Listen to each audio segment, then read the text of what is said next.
परमेश्वर के अनुग्रह से ये समय एक बार फिर से प्रभु ने हमको दे दिया है कि हम परमेश्वर के वचन के ऊपर अध्ययन और मनन और चिंतन करने जा रहे हैं। और आज शाम को जो विषय मैं आपके सामने रखने जा रहा हूं, इस विषय का प्रकाशन परमेश्वर ने मुझको 2013 के अंदर प्रदान किया था और लगभग 10 सालों से मैंने कभी भी इस विषय के ऊपर प्रचार नहीं किया है, ना ही आत्मिक जागृति सभाओं में, ना ही सेमिनार्स में, कहीं पर भी मैंने इस विषय के ऊपर प्रचार नहीं किया है। और क्यों नहीं किया है? क्योंकि ये विषय जो है वो इतना ज्यादा डीप है कि अगर मैं सभाओं के अंदर, सेमिनार्स के अंदर इसका प्रचार कर दूं तो किसी को ये बातें जो है वो समझ में आएंगी ही नहीं। क्यों नहीं आएंगी? क्योंकि सभाओं के अंदर और सेमिनार्स के अंदर 90% जो क्राउड होता है वो ऐसा क्राउड होता है जो कभी बाइबल पढ़ता ही नहीं। तो जिसने बाइबल को पढ़ा ही नहीं है वो कैसे बाइबल की गहरी बातों को समझ सकता है? इस वजह से मैंने 10 सालों से इस वचन का प्रचार नहीं किया और ये वचन जो है वो अभी तक मसीहों के पास नहीं पहुंचा। लेकिन पहली बार फर्स्ट हैंड ये प्रकाशन जो परमेश्वर ने 2013 के अंदर मुझको दिया था सितंबर के महीने में, वो मैं आपके सामने रखने जा रहा हूं। और 2019 के अंदर, पूरा 2019 जो था, मैं उसके अंदर परेशान था। मैं बार बार अपनी वाइफ से एक ही बात बोलता था कि परमेश्वर ने मुझको इतना प्रकाशन दिया है लेकिन मैं उस प्रकाशन को लोगों के पास नहीं पहुंचा पा रहा हूं। मैं कैसे इस सारे प्रकाशन को लोगों के पास पहुंचाऊं? मैं कैसे अपने आप को खाली करूं? क्योंकि एक साल के अंदर 15, 20 या 25 ही सभाएं जो हैं वो उस समय हुआ करती थी। बड़ी सभाएं, छोटी सभाएं अलग हुआ करती थी, जिसमें इस तरह के संदेशों को, जो कि टीचिंग वाले संदेश होते हैं, इनको मैं प्रचार नहीं कर सकता था क्योंकि लोग वहां पे बुद्धू बन करके बैठ जाते हैं। उनको कुछ समझ में नहीं आता है क्योंकि वो वचन तो पढ़ते हैं ही नहीं। तो पूरे 2019 में मैं परेशान रहा। बार बार मैंने ये बात अपनी वाइफ से बोली थी, लेकिन 2020 से जब लॉकडाउन लगा और ये ऑनलाइन सेशंस का जब चलन चला तो वहां से जो बोझा मेरे ऊपर आ गया था, एक बोझ आ गया था कि इतना परमेश्वर ने मुझको भर दिया, अब मैं उसको खाली कैसे करूं? तो परमेश्वर ने वो उपाय जो था वो कर दिया ताकि मैं आप लोगों के घर घर तक पहुंच करके परमेश्वर का वचन आपको सिखा सकूं, आपको बता सकूं। ये प्रकाशन जो परमेश्वर ने मुझको दिया है ये आप तक ला सकूं। तो आज का मेरा विषय जो है, हम याजकों का समाज। मसीही लोगों को नए नियम के अंदर बोला गया है, यानी कि हम याजकों का, पुराने नियम के जो याजक हुआ करते थे, हारून के वंश के जो हुआ करते थे, अब यीशु मसीह ने हम मसीही लोगों को भी याजकों का समाज बना दिया है। उसके मायने क्या हैं? पौलुस ने क्या बात बोली है? पतरस क्या बात बोलता है? उन सब बातों को आज हम समझने जा रहे हैं। और मैं सोचता हूं कि ये लेसन जब तक खत्म होगा तो आत्मिक जीवन का एक नया पहलू, एक नया चैप्टर खुल करके आपके सामने आ चुका होगा। तो सबसे पहले हम कुछ वचनों को पढ़ लेते हैं जहां से हम अपने आज के इस अध्ययन को प्रारंभ कर देते हैं। तो पतरस की पहली पत्री, उसका दूसरा अध्याय, 9 और 10 वचन मैं इस समय आपके सामने पढ़ने जा रहा हूं। तो पतरस की पहली पत्री, उसका दूसरा अध्याय, 9 और 10 वचन में लिखा है, पर तुम एक चुना हुआ वंश और राजपदधारी, याजकों का समाज और पवित्र लोग और परमेश्वर की निज प्रजा हो, इसलिए कि जिसने तुम्हें अंधकार में से अपनी अद्भुत ज्योति में बुलाया है उसके गुण प्रकट करो। तुम पहले तो कुछ भी नहीं थे पर अब परमेश्वर की प्रजा हो। तुम पर दया नहीं हुई थी पर अब तुम पर दया हुई है। यहां पर पतरस के द्वारा मसीही कलीसिया को जब एक पत्री लिखी गई तो उसके अंदर पतरस जो था वो एक बहुत महत्वपूर्ण बात को इंट्रोड्यूस करता है मसीहों के सामने। पतरस यहां पर कहता है कि तुम एक चुना हुआ वंश, जैसे कि परमेश्वर ने अपनी आत्मिक सेवा करने के लिए हारून के वंश को चुन लिया था, इसी प्रकार से परमेश्वर ने अपनी आत्मिक सेवा करने के लिए एक वंश को, यानी मसीहों को अलग कर लिया। तुम एक चुना हुआ वंश हो, और यहाँ पे लिखा है राजपदधारी हो, यानी तुम रॉयल हो। और यहाँ पे लिखा है याजकों का समाज हो। जैसे हारून के वंश के जो होते थे सिर्फ वो ही याजक बन सकते थे, हर कोई इजराइल के अंदर याजक नहीं बन सकता था पुराने नियम काल में। सिर्फ हारून के वंश के जो जवान लड़के हुआ करते थे, वो ही याजकों का काम किया करते थे, मंदिर के अंदर आत्मिक सेवा परमेश्वर को चढ़ाया करते थे। तो यहां पर पतरस कहता है कि जिस प्रकार से परमेश्वर ने हारून के वंश को अपनी आत्मिक सेवा करने के लिए चुन लिया था, उनको याजक ठहराया था, उसी प्रकार से यीशु मसीह के बलिदान और यीशु मसीह के लहू के द्वारा, जो उसके लहू से धुल चुके हैं, उनको परमेश्वर ने एक चुना हुआ वंश बना दिया है, राजपदधारी याजकों का समाज और पवित्र लोग, और परमेश्वर ने अपनी निज प्रजा, अपनी खुद की प्रजा उनको डिक्लेयर कर दिया है। तो हमको यहां पर पतरस के द्वारा मसीही लोगों को याजकों का समाज कह करके, हारून के वंश का चुना हुआ वंश कह करके यहां पर हमको संबोधित किया गया है। और आपको जान करके हैरानी होगी कि पूरे नए नियम में 3 बार मसीही लोगों को याजक कह करके या याजकों का समाज कह करके संबोधित किया गया है। हमने यहां पर पढ़ा कि यहां पर 9वें वचन के अंदर पतरस जो है वो मसीहों को याजकों का समाज कहता है। उसके बाद प्रकाशित वाक्य उसका पहला अध्याय उसके 6 वचन के अंदर भी यूहन्ना ने लिखा है कि मसीही लोगों को यीशु मसीह ने अपने लहू और बलिदान के द्वारा परमेश्वर के लिए एक राज्य और याजक बना दिया है। और इसी बात को यूहन्ना वापस से रिपीट करता है प्रकाशित वाक्य उसका 5 अध्याय और उसके 10वें वचन के अंदर। वहां पे लिखा है कि यीशु मसीह ने अपने बलिदान के द्वारा, अपने लहू के द्वारा मसीही लोगों को एक राज्य और याजक परमेश्वर के लिए बना दिया है।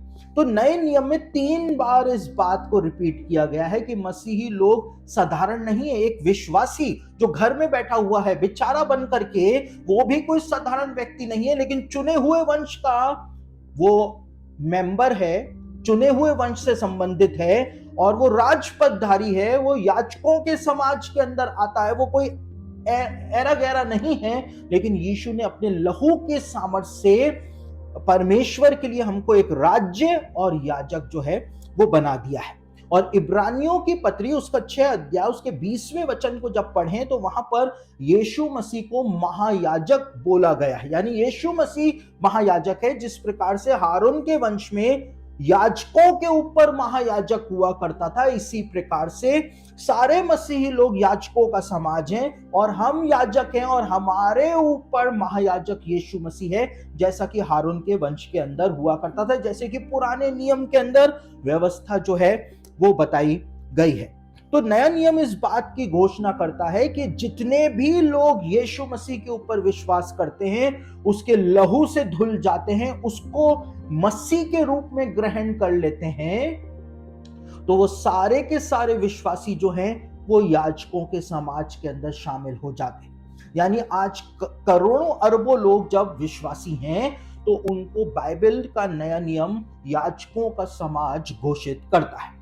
और यीशु मसीह महायाजक, जैसा मैंने कहा, और उसके जितने भी विश्वासी हैं वो सब याजक बन जाते हैं। यानी परमेश्वर के राज्य के अंदर भी यीशु मसीह महायाजक का काम करेगा, लेकिन हम अपनी आत्मिक सेवाएं याजकों के रूप में परमेश्वर को चढ़ाया करेंगे। वो फ्यूचर में होगा, लेकिन आज भी वैसा ही होता है। यानी बाइबल के नए नियम के अंदर जब पतरस ने, यूहन्ना ने इस बात को कहा कि मसीही लोग जो हैं वो एक चुना हुआ वंश और याजकों का समाज हैं। यीशु मसीह ने हमको विश्वासी तो बनाया ही है, यीशु मसीह ने हमको धर्मी तो बनाया ही है, यीशु मसीह हमको पवित्र भी बनाता है, लेकिन साथ ही साथ यीशु मसीह ने हमको एक राज्य बना दिया, परमेश्वर के किंगडम के अंदर हमको शामिल कर दिया। हम खुद ही परमेश्वर का किंगडम हैं, लेकिन साथ ही साथ यीशु मसीह ने हमको एक स्पेशल ओहदा भी प्रदान किया है, हमको याजक यानी प्रीस्ट यीशु मसीह ने बना दिया है। ये बात जो है वो नए नियम के अंदर बताई गई है। और क्यों बताई गई है? यानी जब पतरस ने और यूहन्ना ने इस बात को लिखा, और कई जगह पर पौलुस ने भी इस बात को लिखा, तो उनके दिमाग के अंदर क्या चल रहा था? जब पतरस, पौलुस और यूहन्ना ने इन बातों को लिखा तो वास्तव में वो क्या सोच करके इन बातों को नए नियम के अंदर लिख रहे थे, उन्हीं बातों को ही तो आज हम समझने जा रहे हैं। और ये प्रकाशन जब परमेश्वर ने 2013 में मुझको दिया था तो मेरा भी दिलो दिमाग हिल गया था कि परमेश्वर ने कितना भारी भेद जो है वो इन वचनों के अंदर बताया है, जिनको हम अक्सर पढ़ते हुए नजरअंदाज करते हुए आगे बढ़ जाते हैं। जब नया नियम हमको याजकों का समाज कह करके घोषित करता है, बताता है, तो पतरस, पौलुस और यूहन्ना इस बात को कहते हैं कि जितने भी आत्मिक कार्य पुराने नियम के अंदर हारून के वंश यानी याजकों के द्वारा किए जाते थे, अब वही आत्मिक कार्य करने का दायित्व जो है, रिस्पॉन्सिबिलिटी जो है, वो यीशु मसीह ने मसीहों के ऊपर भी डाल दिया है। सिर्फ पादरी साहब के ऊपर नहीं, सिर्फ अपोस्टल जी के ऊपर नहीं, सिर्फ भविष्यवक्ता जी के ऊपर नहीं, सिर्फ प्रचारक के ऊपर नहीं, लेकिन हर एक मसीही के ऊपर ये जिम्मेदारी यीशु मसीह के द्वारा डाली गई है कि वो याजकों का वही काम जो पुराने नियम के अंदर हुआ करता था, जो आत्मिक सेवा वो किया करते थे, उसको उसी आत्मिक सेवा को मसीहों के द्वारा भी प्रतिदिन के अपने जीवन के अंदर करनी आवश्यक हो जाती है। और एक एक कार्य जो याजकों के द्वारा किया जाता था, नया नियम बताता है कि आत्मिक तौर से वो सारे कार्य जो हैं वो अब मसीहों के द्वारा किए जाने आवश्यक हो गए, क्योंकि हम याजक बन गए हैं। पुराने नियम के याजकों का रोल हट गया है, चाहे यहूदी कुछ भी बोलते रहे, कितनी भी यहूदी शेखी मारते रहें, लेकिन अब यीशु मसीह के द्वारा सब कुछ बदल दिया गया है और अब हर एक मसीही जो है वो याजक बन चुका है। तो मसीही लोगों को भी अपनी जिम्मेदारी अब समझनी पड़ेगी। साथ ही साथ याजक जो हुआ करते थे वो परमेश्वर के मंदिर के अंदर आत्मिक सेवा किया करते थे, मंदिर के अंदर आत्मिक सेवा किया करते थे। उसी प्रकार से हमको भी परमेश्वर के मंदिर के अंदर आत्मिक सेवाएं करनी। और परमेश्वर का मंदिर कौन सा है जिसमें हमको जाकर के आत्मिक सेवा करनी है? पहला कुरिन्थियों उसका 3 अध्याय उसके 16वें वचन के अंदर बताया हुआ है। पौलुस कहता है, क्या तुम नहीं जानते कि तुम्हारा शरीर पवित्र आत्मा का मंदिर है और परमेश्वर का आत्मा तुम्हारे अंदर वास करता है? तो ये वो टेंपल है जिसके अंदर हमको आत्मिक बलिदान चढ़ाने हैं, जिसके अंदर हमको याजकों की तरह आत्मिक कार्य करने हैं, ताकि हम इस टेंपल के द्वारा परमेश्वर की आत्मिक सेवा जो है वो कर सके। और देखिए, परमेश्वर के ये आत्मिक सेवा जो याजक लोग किया करते थे, ये आत्मिक सेवा परमेश्वर के मंदिर में की जाती थी। और परमेश्वर का मंदिर 3 भागों के अंदर बना हुआ था। कैसे बना हुआ था? महापवित्र स्थान यानी होली ऑफ होलीज, और उसके आगे पवित्र स्थान यानी होली प्लेस, और उसके आगे बाहरी आंगन यानी आउटर कोर्ट, यानी 3 भागों के अंदर परमेश्वर का मंदिर जो था वो बना हुआ था। और उसी प्रकार से पहला थिस्सलुनीकियों उसका 5 अध्याय उसके 23वें वचन के अंदर बताया हुआ है कि इंसान के शरीर को भी, इस पवित्र आत्मा के मंदिर को भी परमेश्वर ने 3 भागों के अंदर ही बनाया है। पौलुस वहां पे लिखता है, इस शरीर के बारे में कहता है, तुम्हारी आत्मा, प्राण और शरीर जो है उसके द्वारा तुम परमेश्वर की सेवा करो। यानी जिस प्रकार से मंदिर 3 भागों में हुआ करता था, हमारा शरीर 3 भागों में है, और इसी शरीर के अंदर हमको परमेश्वर की वो आत्मिक सेवाएं करनी है जो याजक एक लिटरल टेंपल के अंदर किया करते थे। वही आत्मिक सेवाएं जो हैं वो हमको अब इस शरीर के अंदर करनी है, और आत्मिक बलिदान हमको इस शरीर के द्वारा परमेश्वर को चढ़ाने। तो याजक लोग जो हैं वो क्या काम किया करते थे? पुराने नियम में याजक ऐसा क्या काम करते थे कि वही काम हर एक मसीही को आज करने आवश्यक हो गए, या उनको करने, क्योंकि लिखा है कि हम याजकों का समाज हैं और यीशु मसीह ने हमको याजक बनाया है, डिक्लेयर किया है। तो पहला काम जो याजक परमेश्वर के मंदिर में करते थे, और वही काम हमको अपने आत्मिक जीवन के अंदर करना है, ताकि हम इस मंदिर के द्वारा परमेश्वर की आत्मिक सेवा कर सके। तो पहला काम याजक क्या किया करते थे? रोज सुबह उठ करके, ये उनकी ड्यूटी हुआ करती थी कि रोज सुबह उठ करके वो परमेश्वर के मंदिर के फाटकों को खोला करते थे। तो पहला काम उनका हुआ करता था कि वो मंदिर के फाटक खोला करते थे, और मंदिर के अंदर 5 फाटक हुआ करते थे, 5 फाटक पाए जाते थे। और जब ये 5 फाटक खोले जाते थे तो याजक जो हैं जिस समय फाटक खोले जाते थे उस समय से वो बहुत ज्यादा इस बात के ऊपर निगाह रखते थे कि अब, क्योंकि परमेश्वर का मंदिर 3 भागों में बना हुआ था, बाहरी आंगन और उसके बाद पवित्र स्थान और फिर महापवित्र स्थान। और एक और बात मैं यहां पर आपको बताऊं जो आपके लिए बहुत ही ज्यादा रोचक रहेगी और आपकी बिब्लिकल नॉलेज भी बढ़ेगी। जो जूइश सोर्सेस हैं वो इस बात को बताते हैं कि परमेश्वर का मंदिर जो हुआ करता था उसमें मुख्यतः 3 फाटक हुआ करते थे, 3 गेट्स हुआ करते थे। और पहला गेट जो होता था, जब उससे अंदर जाते थे तो आप बाहरी आंगन के क्षेत्र में आ जाते थे। बाहरी आंगन के अंदर एक गेट लगा था, जब उसको क्रॉस कर जाते थे तो पवित्र स्थान के अंदर प्रवेश कर जाया करते थे। और पवित्र स्थान के आगे महापवित्र स्थान में जाने के लिए भी एक गेट हुआ करता था। और ये तीनों गेट जो हुआ करते थे, इन तीनों गेट्स को बाइबल के जमाने में मार्ग फाटक, सत्य फाटक और जीवन फाटक के नाम से जाना जाता था, यानी मार्ग, सत्य और जीवन। और इसीलिए यीशु ने कहा मार्ग, सत्य और जीवन मैं ही हूं, और कोई पिता के पास महापवित्र स्थान के अंदर जो कि स्वर्ग में है वहां पर नहीं पहुंच सकता है, बिना मेरे द्वारा वो वहां पे नहीं पहुंच सकता है।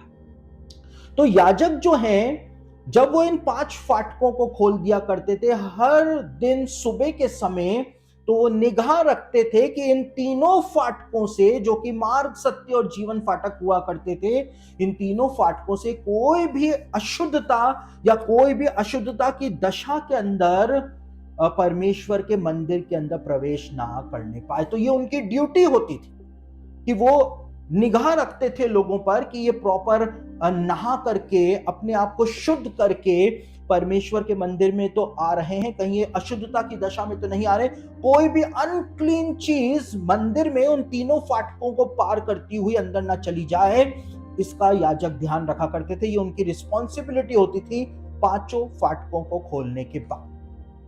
तो ये पुराने नियम के अंदर याजकों की रिस्पॉन्सिबिलिटी थी। पहला काम, आत्मिक काम उनका हुआ करता था रोज सुबह। उसी प्रकार से हम जो कि याजकों का समाज हैं, हमको यीशु मसीह ने याजक बनाया है, हम इस मंदिर में परमेश्वर की आत्मिक सेवा कर रहे हैं।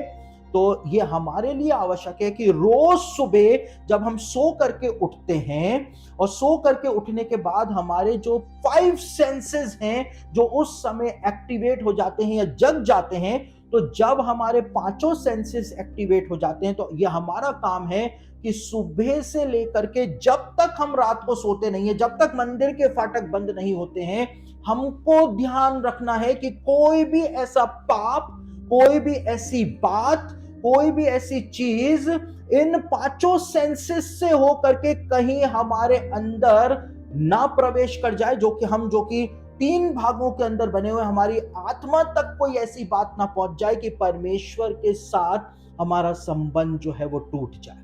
तो हमको इस बात का ध्यान रखना है। ये हमारी आत्मिक सेवा है जो याजक किया करते थे पुराने समय में परमेश्वर के मंदिर के लिए। परमेश्वर ने अपना मंदिर हमको ही जब बना लिया है, तो हमको याजकों का सा काम इस मंदिर के अंदर करना है। और एक बात जो है वो इब्रानियों की पत्री के अंदर इन्हीं 5 सेंसेस के बारे में बताई हुई।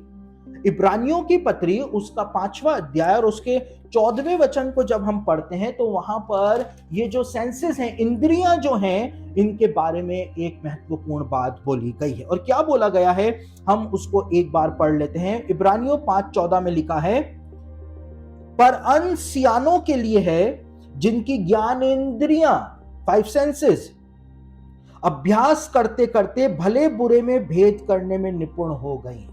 यानी हर एक मसीही को भले बुरे के अंदर भेद करना है, अपने सेंसेस का उपयोग करना है, 5 सेंसेस का उपयोग करना है, ताकि इस महापवित्र स्थान के अंदर जहां पे परमेश्वर का आत्मा वास करता है, वहां पर कोई भी अनक्लीन चीज, कोई भी अनक्लीन बात, कोई भी अनक्लीन थॉट, कोई भी ऐसी चीज जो आपको परमेश्वर से दूर कर सकती है, वो आपके अंदर प्रवेश ना करने पाए। तो पहला काम जो याजक किया करते थे, वही काम हमको प्रतिदिन जैसे ही हम उठते हैं, जब हम अपने इन फाटकों को खोलते हैं, आंखें हमारी खुलती हैं, हमारे सेंसेस के अंदर जब हम आ जाते हैं, तब हमको ये काम सुबह से लेकर के जब तक हम सोते नहीं हैं तब तक हमको यही काम जो है वो करते रहना है। दूसरा काम जो याजक लोग किया करते थे, प्रतिदिन मंदिर के अंदर वो बलिदान चढ़ाया करते थे। सुबह और शाम के समय वो बलिदान चढ़ाया करते थे। ये उनकी एक स्पेशल ड्यूटी हुआ करती थी कि जानवरों को मंदिर में लाया जाता था और वहां पर बलिदान चढ़ाया जाता था, और परमेश्वर उस बलिदान की सुगंध को जब लेता था, लिखा है पुराने नियम में, तो परमेश्वर खुश हो जाया करता था।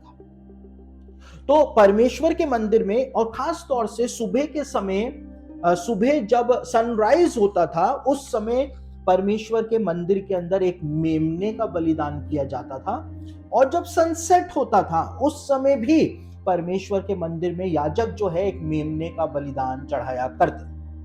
अब यहां पर मैं आपको एक बात बताऊं, पुराने नियम के अंदर आप व्यवस्था को जब पढ़ते हैं तो मुझको नहीं पता कि आप मूसा को जो व्यवस्था परमेश्वर ने दी थी उसको किस सेंस में पढ़ते हैं, लेकिन यदि आप व्यवस्था को, मूसा की व्यवस्था को ध्यान से पढ़ें तो वहां पर स्पिरिचुअल वॉरफेयर के इतने हथियार दिए गए हैं, स्पिरिचुअल वॉरफेयर के, नॉर्मल वॉरफेयर के नहीं, लेकिन स्पिरिचुअल वॉरफेयर के इतने हथियार वहां पर बताए गए हैं कि आप उनको पढ़ करके दंग रह जाएंगे। और क्यों परमेश्वर ने मूसा को आज्ञा दी थी कि सनराइज के समय एक मेमने का बलिदान चढ़ाना, सनसेट के समय एक मेमने का बलिदान चढ़ाना, क्यों परमेश्वर ने मूसा को यह बात बोली थी? इसलिए बोली थी क्योंकि जो डीमनोलॉजी के ऊपर लिखी हुई जो किताबें होती हैं, या जो विच क्राफ्ट करने वाले जो होते हैं, वो इस बात को बताते हैं कि दुष्ट आत्माओं के द्वारा जादू टोना करने का या दुष्ट आत्माओं के द्वारा हमला करने का जो सबसे परफेक्ट टाइमिंग होता है, दुष्ट आत्माएं या तो सुबह सनराइज के समय हमला करती हैं या शाम को सनसेट के समय हमला करती हैं। ये दुष्ट आत्माएं सबसे ज्यादा प्रबल उस समय होती हैं जब सनराइज हो रहा होता है, यानी कि अंधकार जा रहा होता है और उजियाला आ रहा होता है, और सनसेट के समय जबकि उजियाला जा रहा होता है और अंधियारा आ रहा होता है। ये उनका एक प्रॉपर टाइम होता है जब वो लोगों के ऊपर हमला करती हैं। और इसीलिए इजरायलियों को उस डिमोनिक अटैक से बचाने के लिए परमेश्वर ने मूसा को दी थी, और याजक हर रोज सुबह और शाम को परमेश्वर की इस आज्ञा का पालन करते थे। वो इजराइल की तरफ से आत्मिक युद्ध लड़ते थे, और वो एक मेमना सुबह और एक मेमना शाम को चढ़ाया करते थे ताकि उस मेमने के लहू से इजराइलियों का बचाव जो है वो हो सके, परमेश्वर का डिवाइन प्रोटेक्शन जो है वो उनको मिल सके। तो ये याजकों का काम हुआ करता था पुराने नियम में। अब यही काम जो है, क्योंकि हम याजकों का समाज हैं और हमको ये जिम्मेदारी सौंपी गई है कि हम अब अपनी आत्मिक सेवाएं परमेश्वर को इस मंदिर के अंदर चढ़ाएं, तो हमको भी रोज सुबह और शाम वही काम करना है जो कि याजकों के द्वारा किया जाता था। जब एक जानवर के लहू से इजरायलियों का प्रोटेक्शन हो सकता था, एक मेमने के लहू से इजरायलियों का प्रोटेक्शन हो सकता था, तो हमारे पास तो परमेश्वर के मेमने का यानी यीशु मसीह का लहू मौजूद है। जब जानवर का लहू बचा सकता है तो यीशु मसीह के लहू में कितनी सामर्थ पाई जाती है। हमको रोज सुबह सनराइज के समय यीशु मसीह के लहू को अप्लाई करना है अपने जीवन के ऊपर, अपने परिवार के ऊपर, और जहां जहां पर भी हम अप्लाई करना चाहें।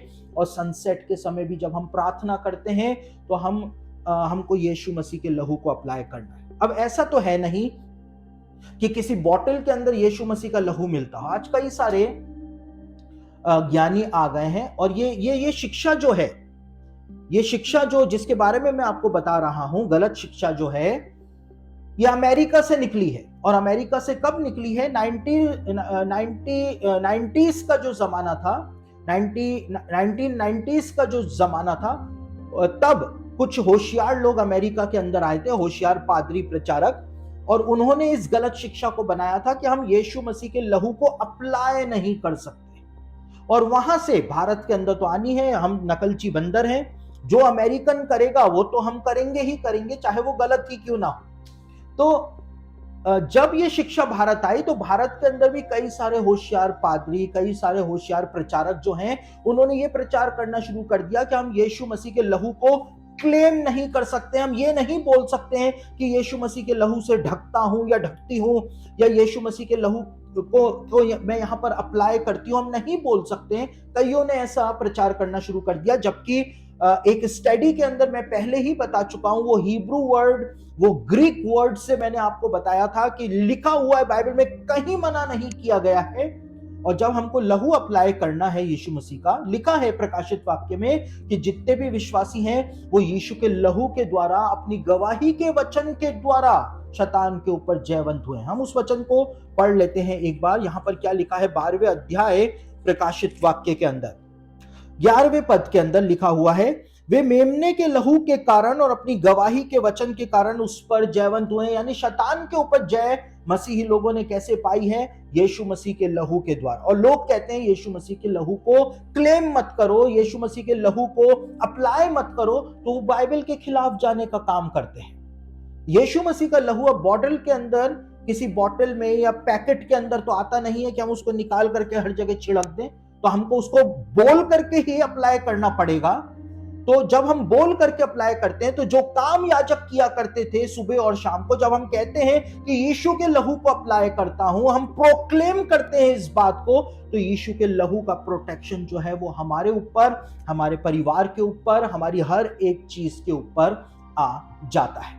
तो जो काम याजक लोग किया करते थे, वही काम जो है वो मसीही लोगों को करना है। साथ ही साथ याजक जो अलग अलग प्रकार के जानवरों का बलिदान चढ़ाया करते थे, उसके बारे में नए नियम के अंदर एक बात बताई हुई है। याजक अपनी सेवा करते थे, आत्मिक सेवा, वो लिटरल बलिदान चढ़ाते थे जानवरों का। अब कुछ जानवर हैं जिनका बलिदान हमको भी चढ़ाना है। मेरी बात को बहुत ध्यान से सुने, क्योंकि कल आज सुबह हमारे ऑफिस के अंदर एक मैसेज आया फोन के ऊपर, व्हाट्सएप पे। मैंने कल कहा था कि अगर किसी लेडी का मिस कैरेज हो जाता है तो इसका मतलब ये नहीं है कि वो पाप है, मैंने ये बोला था। लेकिन लेडी का मैसेज आया, वो कह रही है आपने कहा था कि जिस लेडी का मिस कैरेज हो जाता है यानी वो पाप हो जाता है। तो मैंने उस लेडी को रिप्लाई किया, मैंने कहा आप अपने कानों का इलाज जाकर के कराएं, डॉक्टर कान क्लीनर के पास जाएं, क्योंकि जो मैंने बोला ही नहीं वो आपने सुन लिया। तो आप बहुत ध्यान से सुने कि मैं क्या बोल रहा हूं, क्योंकि यीशु मसीह ने कहा सचेत रहना कि तुम कैसा सुनते हो, क्योंकि सुनने के द्वारा ही तुमको दूसरा प्रकाशन भी दे दिया जाएगा। यीशु ने इस बात को कहा था। बहुत सारे जानवर हमारे जीवन के अंदर पाए जाते हैं, हमको उसका बलिदान चढ़ाना है। कैसे चढ़ाना है? यहां पर पहला पतरस उसका दूसरा अध्याय 5वां वचन आपके सामने पढ़ रहा हूं। पहला पतरस दूसरा अध्याय उसके 5वें वचन के अंदर लिखा हुआ है, तुम भी आप जीवित पत्थरों के समान आत्मिक घर बनते जाते हो, जिससे याजकों का पवित्र समाज बन के। अब देखिए यहां पर एक बार फिर से पतरस जो है मसीही लोगों को, अब हमको दिखता है कि नए नियम में चौथी बार मसीही लोगों को याजकों का समाज कहा गया है। जैसे परमेश्वर की वेदी बनाई जाती थी, एक एक पत्थर जो मंदिर के अंदर लगाया गया था उसको पवित्र माना जाता था, इसलिए जो चुनाई परमेश्वर के मंदिर की हुई थी बनाते समय, तो चुनाई करने वाले जो कारीगर थे वो कोई नॉर्मल लोग नहीं थे, लेकिन चुनाई करने वाले जो कारीगर थे वो याजक ही थे, और याजकों ने परमेश्वर के मंदिर की चुनाई करी थी। चुनाई का मतलब होता है एक एक पत्थर को रख करके जो चूना लगाया जाता था, वो याजकों के द्वारा किया गया था उस काम। तो यहां पे लिखा है, तुम भी जीवित पत्थरों के समान आत्मिक घर बनते जाते हो, जिससे याजकों का पवित्र समाज बनकर ऐसे आत्मिक बलिदान चढ़ाओ। हमको आत्मिक बलिदान चढ़ाने, जैसे याजक बलिदान चढ़ाया करते थे मंदिर में, हमको ऐसे आत्मिक बलिदान चढ़ाने हैं जो यीशु मसीह के द्वारा परमेश्वर को ग्रहण है।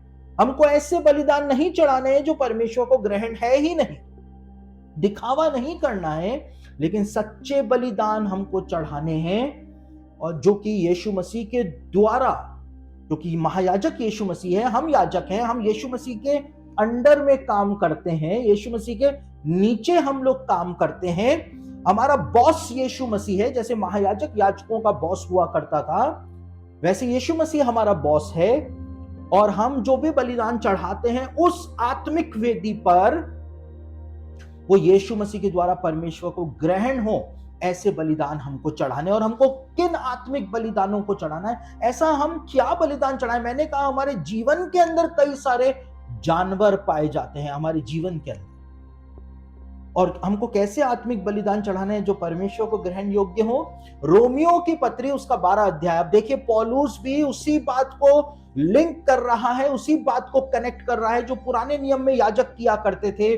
पौलुस क्या बता रहा है, अब हम उसको पढ़ते हैं। रोमियो की पत्री 12 अध्याय पहला और दूसरा वचन पढ़ें तो वहां पर पौलुस कहता है कि हे भाइयों, मैं तुम्हें परमेश्वर की दया स्मरण दिला करके विनती करता हूं कि तुम अपने अपने शरीरों को जीवित और पवित्र और परमेश्वर को भावता हुआ बलिदान करके चढ़ाओ, क्योंकि यही तुम्हारी आत्मिक सेवा है। और इस संसार के सदृश्य ना बनो, लेकिन तुम्हारी बुद्धि के नए हो जाने से तुम्हारा चाल चलन भी बदलता चला जाए, जिससे तुम परमेश्वर की भली और भावती और सिद्ध इच्छा अनुभव से मालूम कर सको। तो हमको आत्मिक बलिदान कैसे चढ़ाने हैं? अपने अपने शरीरों को जीवित, जैसे जानवर जिंदा होता था, जिंदा जानवर को चढ़ाया जाता था, अपने अपने शरीरों को जीवित और पवित्र और परमेश्वर को भावता हुआ बलिदान करके चढ़ाओ। यहां पे लिखा है यीशु मसीह के द्वारा वो परमेश्वर को ग्रहण होने चाहिए, ऐसे आत्मिक बलिदान तुम चढ़ाओ। और पौलुस ने जो बात बोली, अगर हम उसको आत्मिक तौर से लेते हैं, इसका मतलब है अपने अपने शरीरों को जीवित और पवित्र और परमेश्वर को भावता हुआ बलिदान करके कैसे चढ़ाएं? हमारे जो शरीर के काम हम करते हैं, हमको उसका त्याग करना है। आप जानते हैं हमारे शरीर के काम क्या है, और अगर शरीर के कामों के बारे में आपको नहीं पता तो आप गलातियों की पत्री उसका 5वां अध्याय पढ़ लें। वहां पे पौलुस ने शरीर के कामों की पूरी लिस्ट जो है वो वहां पर दी हुई है। और अपने गुप्त पापों का हमको त्याग करना है, अपने आप को पवित्र बनाओ, पवित्र बनाओ। परमेश्वर ने कभी भी नहीं कहा कि मैं पैसे वाला हूं तो तुम पैसे वाले बनो। परमेश्वर ने यह नहीं कहा कि मैं देखो कितना हैंडसम हूं तो तुम भी हैंडसम बनो। परमेश्वर ने यह नहीं कहा मैं कितना खूबसूरत हूं तो तुम भी खूबसूरत बनो। परमेश्वर ने इस बात को कभी भी नहीं बोला, लेकिन परमेश्वर ने मांग करी कि पवित्र बनो, क्योंकि मैं तुम्हारा परमेश्वर पवित्र हूं। तो गुप्त पापों का त्याग जब हम करते हैं, और गुप्त पापों के बाद जब एडिक्शन का त्याग हम करते हैं, एडिक्शन आपके कई प्रकार के हो सकते हैं, शराब का, सिगरेट का, गुटखे का, तंबाकू का, अलग अलग प्रकार के एडिक्शन होते हैं। तो जब आप उनका त्याग करते हैं तो आप आत्मिक बलिदान चढ़ाते हैं। और सिर्फ भौतिक चीजों का एडिक्शन नहीं होता है, लेकिन अंदर यहां पर हमारे जो गंदगी बसी हुई है उसका एडिक्शन भी होता है। और पौलुस कहता है कि जब ऐसा करते रहोगे तो तुम परमेश्वर की भली और भावती और सिद्ध इच्छा को अनुभव से मालूम करते चले जाओगे। अनुभव से तुमको एक्सपीरियंस हो जाएगा कि परमेश्वर को क्या चीज पसंद है और परमेश्वर को क्या चीज पसंद नहीं है।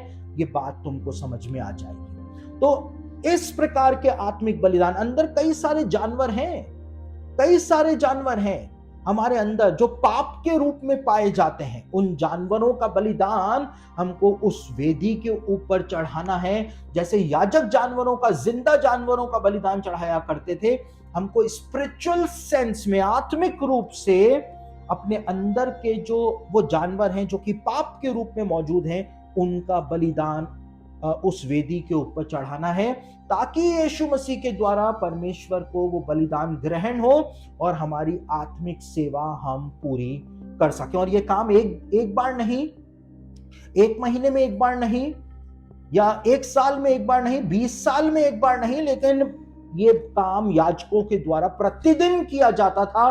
हम याजकों का समाज है, हम याजक हैं, ये काम हमको प्रतिदिन करना है। अपने सेंसेस को हमको खोल करके रखना है ताकि हम किसी गलत रास्ते पर ना निकलने पाए। तो पहला काम, याजक लोग मंदिर के फाटकों को रोज सुबह खोला करते थे। दूसरा काम, वो बलिदान चढ़ाया करते थे। अब तीसरा काम जो है, जो बलिदान वो चढ़ाया करते थे परमेश्वर के मंदिर में वेदी के ऊपर, रोज सुबह परमेश्वर के मंदिर में आकर के याजक जो हैं वो वेदी के नीचे से राख निकाला करते थे, उस बलिदान मंदिर की सफाई किया करते थे, वेदी की सफाई किया करते थे। ये बात आपको शायद पता नहीं होगी कि परमेश्वर के मंदिर में एक बहुत विशालकाय वेदी जो है वो बनाई गई थी, बहुत बड़ी वेदी बनाई गई थी जिसपे कई सारे जानवर एक साथ बलिदान किए जा सकते थे, और बहुत ऊंची भी वो थी कि एक रैंप के द्वारा याजक लोग उसके ऊपर चढ़ा करते थे। तो उस विशालकाय वेदी के अंदर जहां पर उसके ऊपर बलिदान चढ़ाए जाते थे, उस वेदी के अंदर एक जाली लगी रहा करती थी। और जाली क्यों लगी रहा करती थी?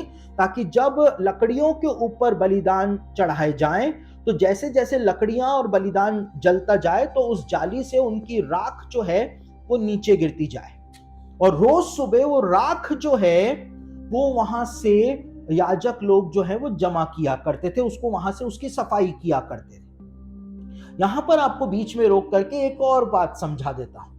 देखिए, हम अपने शरीर को परमेश्वर की सेवा के अंदर जब लगाते हैं और जब हम पूरा जीवन परमेश्वर की सेवा के अंदर बिता लेते हैं, परमेश्वर की वेदी पर आत्मिक घर जब हम बनते चले जाते हैं, उस वेदी के ऊपर जब हम इस शरीर का ही बलिदान चढ़ा देते हैं तो हमारे साथ भी वही होता है मरने के बाद, जो कि मंदिर के अंदर वेदी पर हुआ करता था। कैसे होता है?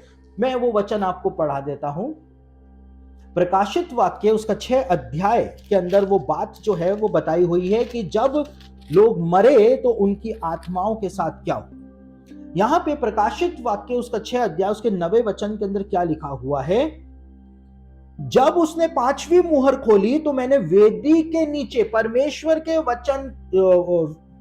के मंदिर की वेदी जो हुआ करती थी उसके नीचे राख ही राख पाई जाती थी, क्योंकि जाली में से सारी राख नीचे गिर जाया करती थी। यहां पे लिखा है, मैंने उस वेदी के नीचे उनके प्राणों को देखा जो परमेश्वर के वचन के कारण और उसकी गवाही के कारण जो उन्होंने दी थी वध किए गए थे। यानी कि जब हम अपना पूरा जीवन परमेश्वर की सेवा में बिता लेते हैं तो हमारी आत्मा जो है जैसे राख नीचे गिर जाया करती थी, हमारी आत्मा जो है वो उसी प्रकार से परमेश्वर की सेवा के अंदर आ जाती है। और इसीलिए वही बात बताई गई है कि इन्होंने अपने पूरे जीवन के अंदर अब आत्मिक बलिदान चढ़ाए हैं। इसलिए जैसे राख जो हुआ करती थी जिसको याजक बटोरा करते थे, इनकी आत्माओं को बटोर करके स्वर्ग के अंदर इकट्ठा कर लिया गया है। ये बात जो है यहां पर बताई गई। तो याजकों का ये काम होता था, ये तीसरा काम याजकों का हुआ करता था कि वो वेदी के नीचे जो राख हुआ करती थी उसको वो साफ किया करते थे। परमेश्वर की भवन की वेदी, मैंने कहा, विशालकाय हुआ करती थी, और ये बात आपको शायद पता नहीं होगी कि उस वेदी पर 3 आग जो हैं, 3 कोनों के ऊपर आग जो है वो निरंतर जलती रहती थी। 24 घंटे 7 दिन वेदी के तीनों कोनों पर आग जो है वो निरंतर जलती रहती थी। कहां पर? पूरब की तरफ जो ऑफरिंग्स दी जाती थी या भेंट जो परमेश्वर को बलिदान जो चढ़ाए जाते थे उसके लिए पूरब की तरफ वेदी का जो पूर्वी कोना होता था वहां पर आग जलती रहती थी। और जो धूप परमेश्वर के मंदिर के अंदर जलाई जाती थी उसको जलाने के लिए आग जो है वो दक्षिणी कोना जो वेदी का हुआ करता था वहां पे वो आग निरंतर जलती रहती थी।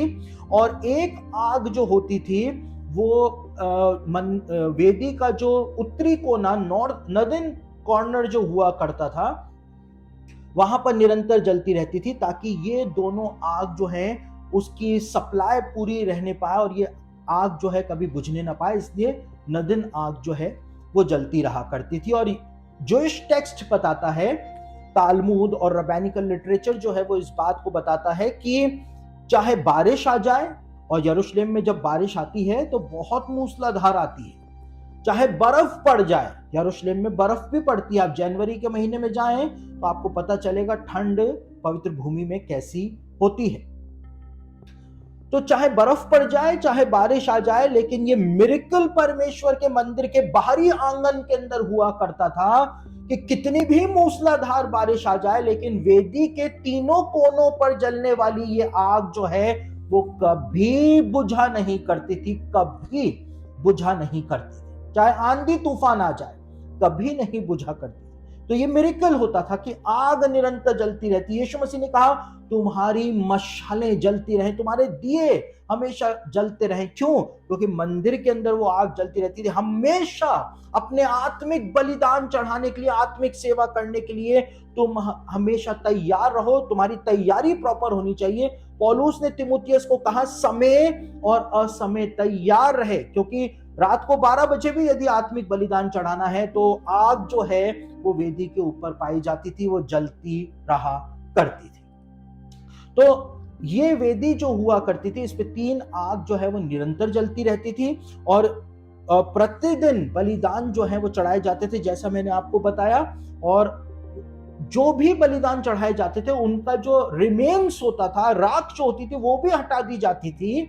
उसी प्रकार से जो आत्मिक बलिदान हम परमेश्वर को चढ़ाते हैं, हमारे गुप्त पापों के या हमारे जो शरीर के कामों के आत्मिक बलिदान हम चढ़ाते हैं, हमारी एडिक्शन के जो बलिदान हम चढ़ाते हैं, तो उसका ट्रेस तक दूसरे दिन सुबह हमारे जीवन के अंदर नहीं रहना चाहिए। यदि हमने मान लिया कि हमने गलती करी, हमने परमेश्वर के सामने रिपेंट किया, हमने कहा प्रभु अब ये गलती दोबारा मैं नहीं करूंगा या नहीं करूंगी, तो उसका ट्रेस तक याजक लोग उस राख को वहां से पूरी तरह से हटा दिया करते थे। तो ऐसे पापों का ट्रेस तक आपके आत्मिक जीवन के अंदर नहीं पाया जाना चाहिए। हम याजकों का समाज है, याजकों की सेवा करने के लिए बुलाए गए हैं, वैसी ही सेवा हमको भी करनी है। और दूसरा कुरिन्थियों उसका 4 अध्याय उसके 16वें वचन में पौलुस के द्वारा यही बात बताई गई है। और इफिसियों की पत्री उसका 4 अध्याय उसके 23वें वचन में यही बात बताई गई है। और कुलुसियों की पत्री उसका 3 अध्याय उसके 10वें वचन में भी यही बात पौलुस के द्वारा बताई गई है। एक बिल्कुल नया स्वभाव, पुराने तुम्हारे मनुष्य को तुम हटा दो, एक पूरा नया मनुष्य तुम बन जाओ। वो ट्रेस, वो निशान तक हट जाए तुम्हारे जीवन से कि पता चले कि तुम बिल्कुल नए हो चुके हो। अब वो पाप के निशान तक तुम्हारे जीवन के अंदर नहीं पाए जाते। अब चौथा काम जो याजकों के द्वारा किया जाता था, बहुत इंपॉर्टेंट काम, ये प्रतिदिन के काम मैं आपको बता रहा हूं, साल में एक बार किए जाने वाले ये काम नहीं थे। हम याजकों का समाज हैं, बोला गया है याजकों का पवित्र समाज बनकर आत्मिक बलिदान चढ़ाओ, जो बात बोली गई। अब चौथा काम, रोज सुबह परमेश्वर के अंदर, मंदिर के अंदर जो 7 नालियों वाला दीपदान हुआ करता था, इस 7 नालियों वाला दीपदान जो कि विशालकाय 7 नालियों वाला दीपदान हुआ करता था। देखिए परमेश्वर के मंदिर के अंदर कई सारे 7 नालियों वाले दीपदान राजा सुलेमान के द्वारा बनवाए गए। और ऐसा बताया जाता है, यहूदी इतिहासकार जोसेफस जो है उसने अपनी इतिहास की किताब के अंदर बताया है कि 2000 साल पहले, यानी यीशु मसीह जब इस पृथ्वी के ऊपर आए थे, यीशु मसीह के काल में परमेश्वर के मंदिर के बाहरी आंगन के अंदर एक अति विशालकाय मिनोरा जो है वो लगवाया गया था। अति विशालकाय, मैं अति विशालकाय बोल रहा हूं, यानी बहुत बड़ा मिनोरा जो है मंदिर के बाहरी आंगन के अंदर बनवाई गई थी, रखी गई थी, लोहे की।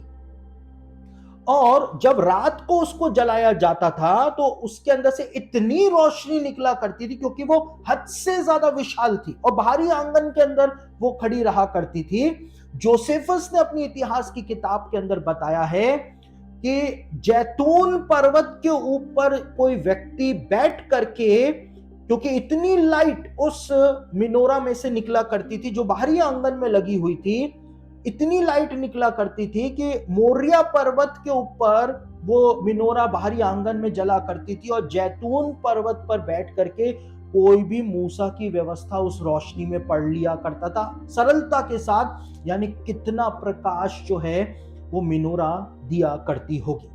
तो परमेश्वर के मंदिर के पवित्र स्थान के अंदर जो मिनोरा पाई जाती थी, प्रतिदिन याजकों का ये काम था कि इस मिनोरा के जो ये कप्स हुआ करते थे, इन कप्स के अंदर जैतून का तेल, वो फ्रेश ऑयल जो है वो निरंतर इसके अंदर भरा करते थे, ताकि ये मिनोरा जो है वो जलने पाए। सुबह भी इसके अंदर भरते थे, शाम को भी इसके अंदर वो लोग भरा करते थे।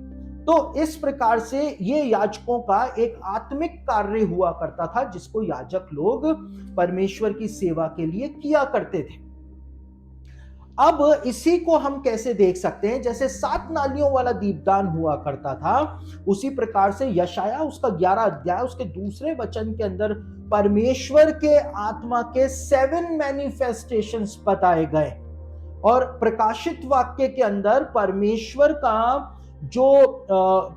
का जो सिंहासन बताया गया है, उसके सामने आग के 7 दीपक जल रहे हैं। आग के 7 दीपक जो है परमेश्वर के सिंहासन के सामने जल रहे हैं, और वहां पे बताया है कि वो तो परमेश्वर की सारी आत्माएं हैं जो पूरी पृथ्वी पर भेजी गई है। यानी परमेश्वर ने अपने आत्मा को जो हमको दिया है, अपने आत्मा, पवित्र आत्मा का सामर्थ्य जो परमेश्वर ने हमको दिया है, जैसे याजकों के द्वारा प्रतिदिन सुबह मिनोरा के अंदर फ्रेश ऑयल भरा जाता था, उसी प्रकार से हमको निरंतर अपने अंदर प्रतिदिन सुबह हमको अपने अंदर फ्रेश ऑयल उत्पन्न करना है। कैसे करना है? परमेश्वर के वचन को पढ़ने के द्वारा, प्रार्थना करने के द्वारा हमको पवित्र आत्मा के सामर्थ्य के अंदर निरंतर बढ़ते चले जाना है। ये बात जो है, जो पुराने नियम में याजकों के द्वारा किया जाता था, जो आत्मिक कार्य, उसको दूसरे रूप में हमको अपने इस मंदिर के अंदर पूरा करना है। पवित्र आत्मा को हमको अपने अंदर बढ़ाते ही चले जाना है, क्योंकि वचन के अंदर लिखा हुआ है, निरंतर पवित्र आत्मा से परिपूर्ण होते चले जाओ। ये बात जो है वो वचन के अंदर भी बताई हुई है। तो निरंतर हमको प्रार्थना के द्वारा, वचन पढ़ने के द्वारा, आत्मिक संगति के द्वारा प्रतिदिन हमको अपना जो अभिषेक पवित्र आत्मा का हमने पाया है, उसको बढ़ाते चले जाना है। पवित्र आत्मा से परिपूर्ण होते चले जाओ। यानी अभी हम परिपूर्ण नहीं हैं, धीमे धीमे करके हम लोग परिपूर्णता तक पहुंचते हैं, और वैसा ही हमको करते चले जाना है। अब 5वां काम जो याजक लोग किया करते थे, उसको भी हम एक बार देख लेते हैं। याजक लोग जो हुआ करते थे, वो पवित्र वस्तुओं की रक्षा किया करते थे। उनको ये दायित्व, ये रिस्पॉन्सिबिलिटी सौंपी गई थी। और कहां सौंपी गई थी? लेव्य व्यवस्था उसका 22 अध्याय उसके 9वें वचन को आपके सामने पढ़ रहा हूं। वहां पर खुद मूसा को परमेश्वर ने ये बात बोली थी, लेव्य व्यवस्था 22 अध्याय उसके 9वें वचन में, कि जो पवित्र वस्तुएं मैंने इनको सौंपी हैं, ये उनकी रक्षा करें। यहां पे लिखा है, इसलिए याजक लोग मेरी सौंपी हुई वस्तुओं की रक्षा करें, ऐसा ना हो कि वे उनको अपवित्र करके पाप का भार उठाएं और इसके कारण मर भी जाएं। मैं उनका पवित्र करने वाला यहोवा हूं।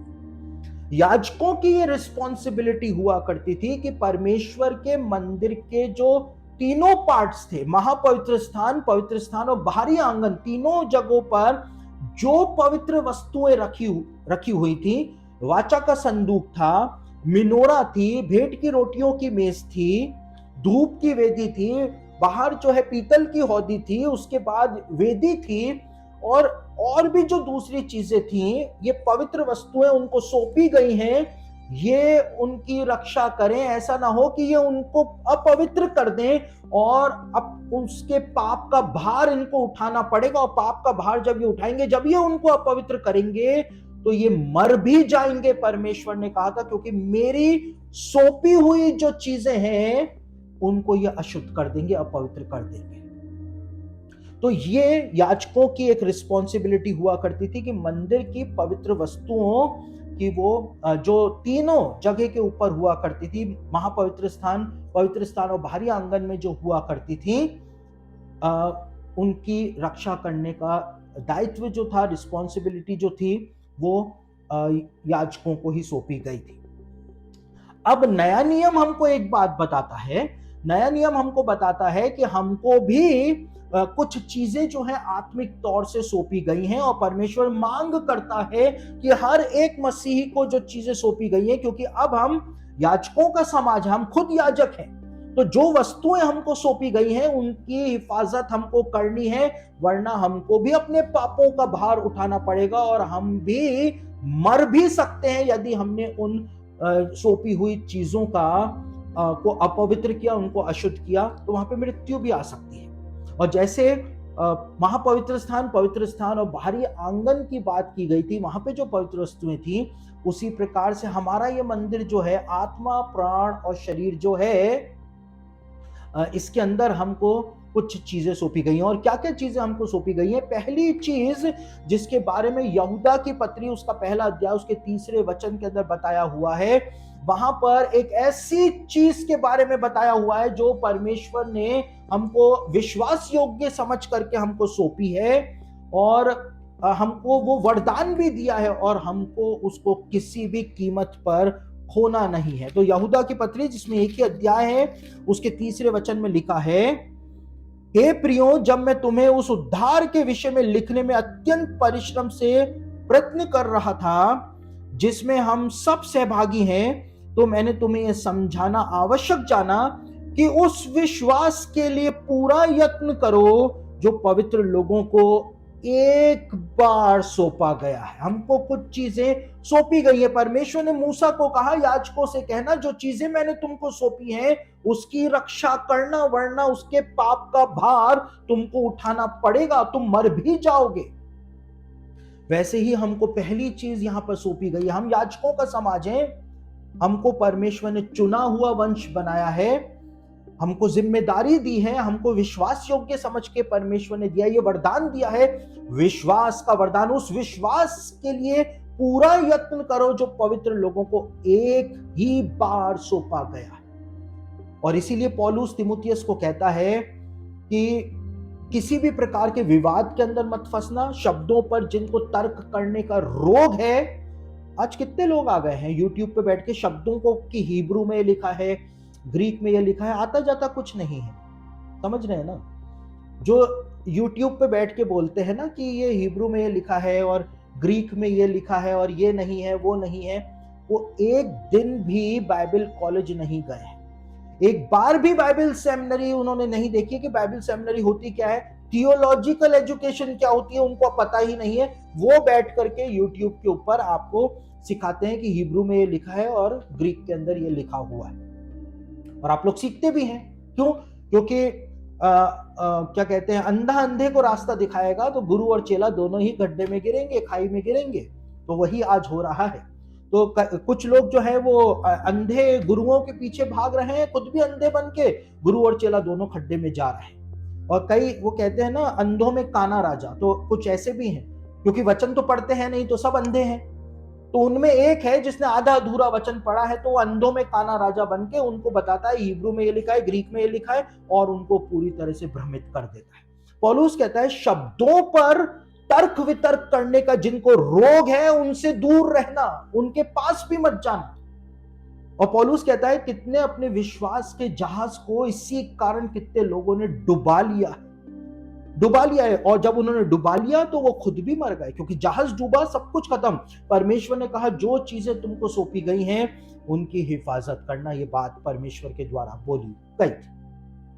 अब दूसरी चीज जो हमको परमेश्वर ने दी है, जिसका हमको सम्मान करना है, जिसकी हमको रक्षा करनी है, और वो है पवित्र आत्मा। और लिखा हुआ भी है इफिसियों की पत्री 4 अध्याय उसके 30वें वचन के अंदर कि परमेश्वर के पवित्र आत्मा को शोकित मत करो। हमको उसका सम्मान करना है, हमको अपने अभिषेक की रक्षा करनी है। हमारा अभिषेक जो है वो भी हमको बहुत बहुत महत्वपूर्ण रूप से दिया गया है, हमको इसकी भी रक्षा करनी है। और तीसरी चीज जिसके बारे में पहला कुरिन्थियों उसका 11 अध्याय 27 और 29 और 30 वचन के अंदर बताया है, हमको एक ऐसी रस्म दी गई है जो कि हमको अनंत जीवन का वारिस बनाती है।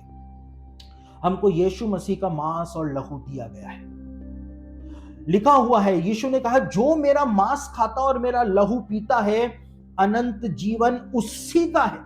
जितना हम यीशु मसीह के मांस और लहू के अंदर, प्रभु भोज के अंदर सहभागी होते चले जाते हैं, उतना ही ज्यादा हम अपने अनंत जीवन को और भी ज्यादा मजबूत करते चले जाते हैं। लेकिन वहां पे पौलुस वार्निंग देता है, एक चेतावनी जारी करता है। वो कहता है, जैसा लिखा है, हमने पढ़ा लेवी व्यवस्था 22:9 में भी पढ़ा कि कोई भी पवित्र वस्तु जो मैंने सौंपी है उसको यदि इन्होंने अपवित्र ठहराया तो ये अपने पाप का भार उठाएंगे और ये मर भी जाएंगे। याजकों के लिए वो वार्निंग दी गई है।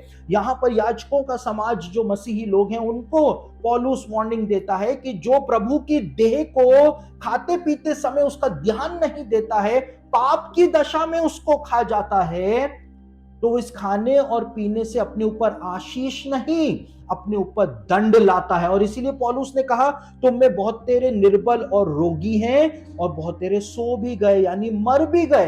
पौलुस ने इस बात को बताया था। तो हमको जैसे याजकों को पवित्र वस्तुओं की रक्षा करने की जिम्मेदारी सौंपी गई थी, उसी प्रकार से हमको भी आत्मिक जीवन के अंदर कुछ महत्वपूर्ण चीजों की जिम्मेदारी जो है, उनकी रक्षा करने की जिम्मेदारी जो है वो हमको सौंपी गई है। अब आगे जब हम बढ़ते हैं तो एक और काम प्रतिदिन याजकों के द्वारा परमेश्वर के मंदिर के अंदर किया जाता था। और वो काम क्या था? उनको प्रतिदिन परमेश्वर के मंदिर के अंदर पवित्र स्थान जो हुआ करता था, उसमें जो धूप की वेदी बनाई गई थी, उस धूप की वेदी पर उनको धूप जलाना बहुत ही ज्यादा जरूरी हुआ करता था। और परमेश्वर के मंदिर के अंदर जो धूप जलाई जाती थी उसका एक सीक्रेट फॉर्मूला हुआ करता था। वो फॉर्मूला आज भी किसी को नहीं पता है, क्योंकि माउथ टू माउथ एक परिवार जो था वो ही धूप तैयार किया करता था बाइबल के जमाने में। और आज भी टेम्पल इंस्टीट्यूट के द्वारा नए मंदिर के लिए वही उसी फॉर्मूले के तहत और उसी परिवार ने उस धूप को तैयार कर दिया है, क्योंकि 2000 सालों से माउथ टू माउथ ही वो फॉर्मूला उस परिवार में एक पीढ़ी से दूसरी पीढ़ी के लोगों को बताया गया था, क्योंकि वो कभी उसको लिखते नहीं थे ताकि दूसरे उसको चोरी ना कर लें। और वो फॉर्मूले के तहत जब धूप बनाई जाती थी परमेश्वर के मंदिर की धूप की वेदी पर उसको जलाने के लिए, तो धूप की वेदी के पर जब धूप जलाई जाती थी तो उस धूप का धुआं जो होता था वो हमेशा सीधा ऊपर की तरफ जाया करता था। वो इधर इधर कहीं नहीं जाया करता था। कितनी भी हवा चल जाए, कितनी भी आंधी तूफान आ जाए, लेकिन जब धूप जलाई जाती थी तो वो धूप का धुआं जो है वो एक सीक्रेट फॉर्मूला था। वो धूप का धुआं जो है वो सीधा ऊपर की तरफ ही जाया करता था, जिसका मतलब होता था कि सारे यहूदियों की प्रार्थनाएं जो हैं वो सीधा स्वर्ग में परमेश्वर के पास जा रही हैं। एक वचन हम पढ़ लेते हैं, भजन संहिता उसका 141 के दूसरे वचन को आपके सामने पढ़ रहा हूं। भजन संहिता 141 और उसका दूसरा वचन, वहां पर इसी धूप के बारे में एक बहुत महत्वपूर्ण बात बताई हुई है। यहां पर लिखा हुआ है, मेरी प्रार्थना तेरे सामने सुगंधित धूप और मेरा हाथ फैलाना संध्या काल का अनबलि ठहरे। यानी प्रार्थना जो है उसको प्रतीक बनाया गया है धूप का, या धूप जो है उसको प्रतीक बनाया गया है प्रार्थना का, कि जब धूप का धुआं सीधा ऊपर जाया करता था, इसका मतलब यह होता था कि प्रार्थनाएं जो यहूदियों और इजरायलियों के द्वारा की जा रही हैं वो सीधी ऊपर की ओर जा रही है। और यही बात प्रकाशित वाक्य उसका 8 अध्याय 3 और 4 वचन में भी बताया है कि धूप का धुआं परमेश्वर के सामने पहुंचा, और वहां पे लिखा है कि ये धूप का धुआं जो है वो तो पवित्र लोगों की प्रार्थनाएं हैं। यानी प्रतिदिन सुबह जब याजक वहां पर बलिदान धूप की वेदी के ऊपर धूप की भेंट चढ़ाया करता था, तो वहां पे प्रार्थना किया करता था।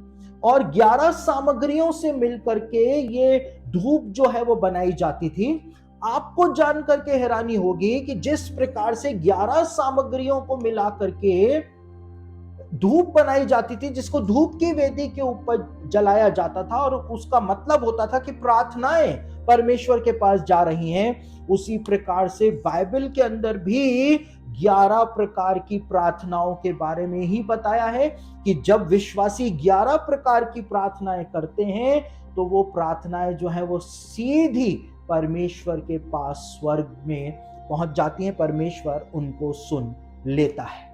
तो जैसा जैसा आत्मिक बलिदान याजकों के द्वारा चढ़ाए जाते थे, वैसे ही आत्मिक बलिदान आज हमारे द्वारा चढ़ाए जाने भी जरूरी है।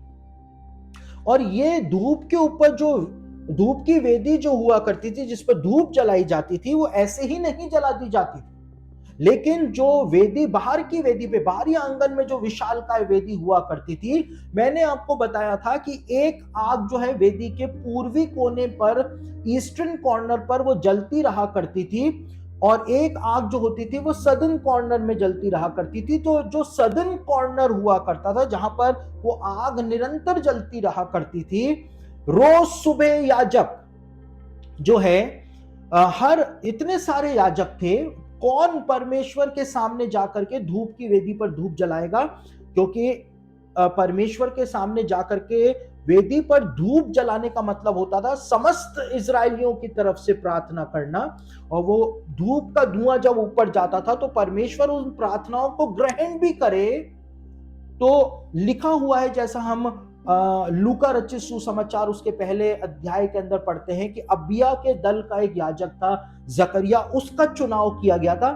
चिट्ठी डाली जाती थी, और चिट्ठी में से जिसके नाम की चिट्ठी निकला करती थी, माना जाता था कि परमेश्वर ने उसको चुना है, वो धर्मी व्यक्ति है, वो धर्मी याजक है, जो जाकर के परमेश्वर के सामने समस्त इजरायलियों की तरफ से प्रार्थना कर सकता है। तो जिसको चुना जाता था, फिर वो वेदी के पास आता था, बाहर की जो वेदी होती थी, जो बाहरी आंगन में होती थी, और सदर्न कॉर्नर में से कोयले लिया करता था, जो आग निरंतर जलती रहती थी, उसमें से कोयले लिया करता था, और उन कोयलों को ला करके वो धूप की वेदी के ऊपर पवित्र स्थान में डाला करता था, और उसके ऊपर धूप को रखा करता था, और धूप का धुआं जो है वो सीधा ऊपर की ओर जो है वो जाया करता था। यानी कि आप सोच सकते हैं, समझ सकते हैं कि ये काम जो याजक के द्वारा किया जाता था आत्मिक तौर से, आज उसको हम कैसे कर सकते हैं?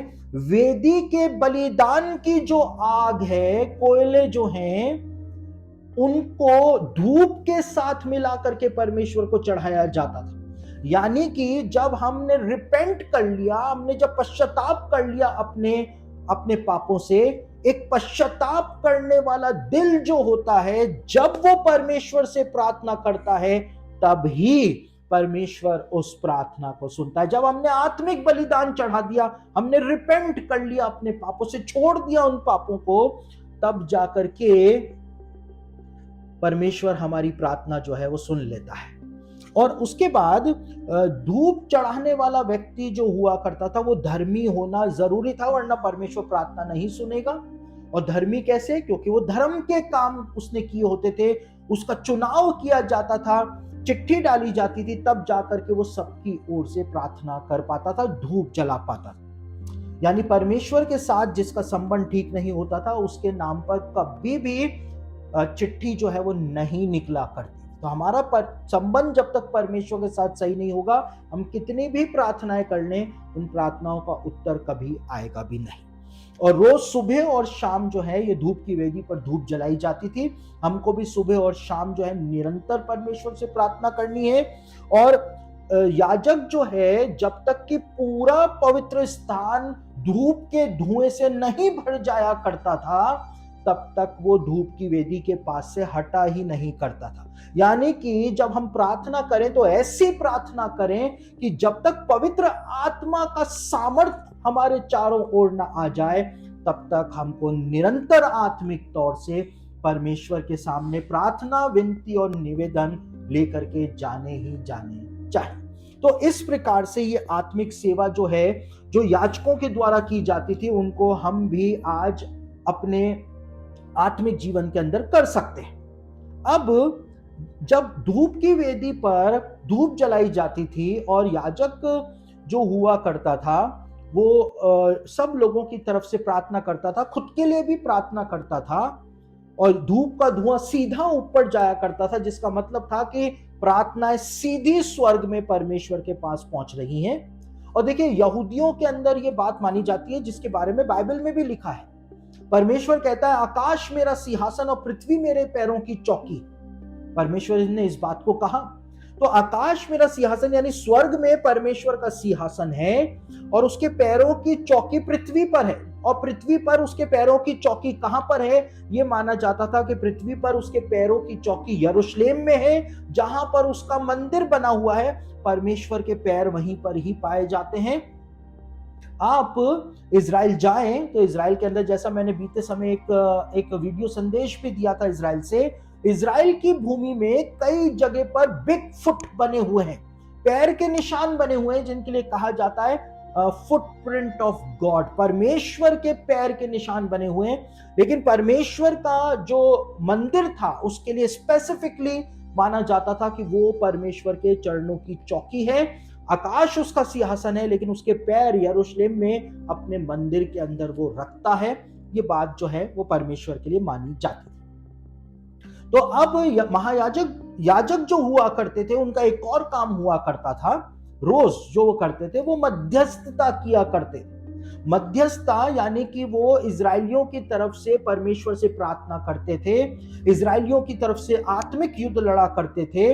और ये याजकों का एक बहुत इंपॉर्टेंट काम था कि मध्यस्थता जो है वो उनको इजरायलियों की ओर से करनी ही करनी होती थी। गिनती की पुस्तक उसका 16 अध्याय उसका 41वां वचन 44 से 46 वचन को जब आप पढ़ेंगे तो वहां पे बताया है कि जब इजरायली कुड़कुड़ाए तो परमेश्वर का दंड उनके ऊपर आया और इजरायलियों के अंदर मरी फैलनी शुरू हो गई, जिससे इजरायलियों ने मरना शुरू कर दिया। और जब इजरायलियों के अंदर मरी फैलनी शुरू हो गई तो मूसा हारून से कहता है कि तुरंत जा करके लोगों के बीच में खड़ा हो जा, जहां पे लाशें ही लाशें पड़ी हैं, वहां पर जाकर के धूप हाथ में लेकर के, धूप की वेदी पर जो धूप जल रही है वो हाथ में लेकर के लाशों के बीच में जाकर के खड़ा हो जा और उनके लिए मध्यस्थता कर। और जैसे ही हारून धूप की वेदी से धूप लेकर के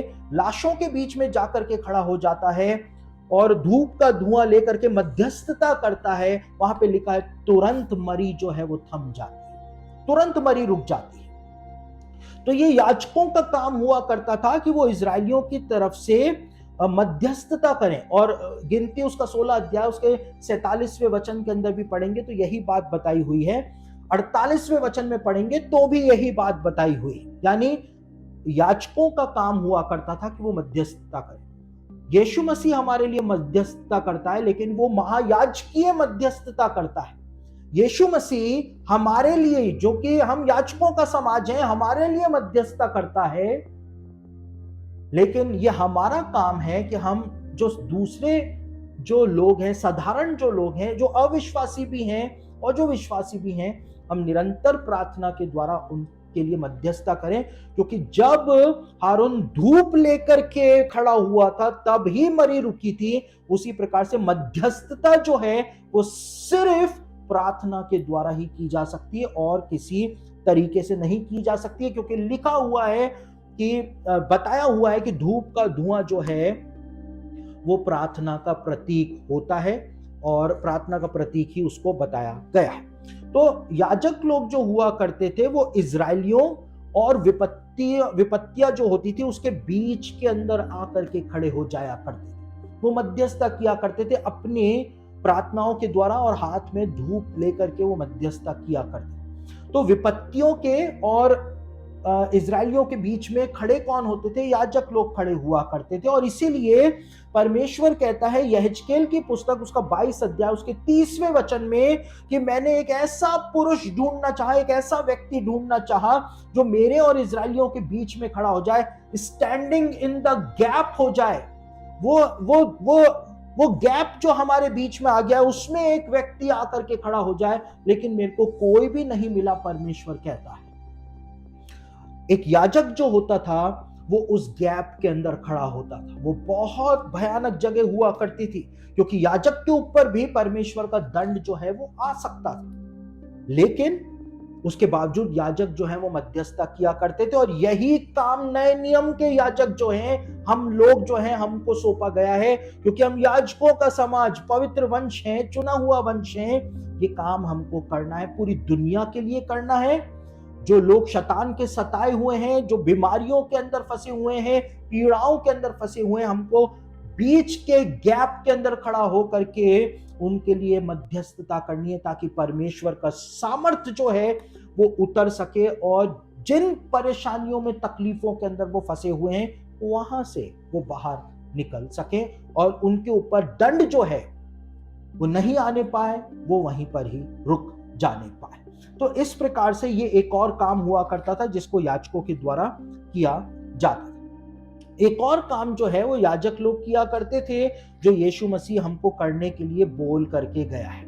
यीशु मसीह ने हमको एक बात बोली, वो तो मैं आपको बताता हूं, लेकिन याजक पुराने नियम के अंदर क्या किया करते थे? याजक सिर्फ मंदिर के अंदर आत्मिक बलिदान, आत्मिक बलिदान, आत्मिक बलिदान, जानवरों का बलिदान, धूप की वेदी के ऊपर धूप चढ़ाने का बलिदान, या ऐसे सिर्फ बलिदान ही नहीं किया करते थे, लेकिन याजक लोग जो हुआ करते थे वो पूरे इज़राइल में घूम घूम करके परमेश्वर के वचन का और विशेष रूप से मूसा की व्यवस्था का प्रचार किया करते थे, लोगों को व्यवस्था सिखाया करते थे। और ये बात प्रेरितों के काम की पुस्तक में भी बताई गई है।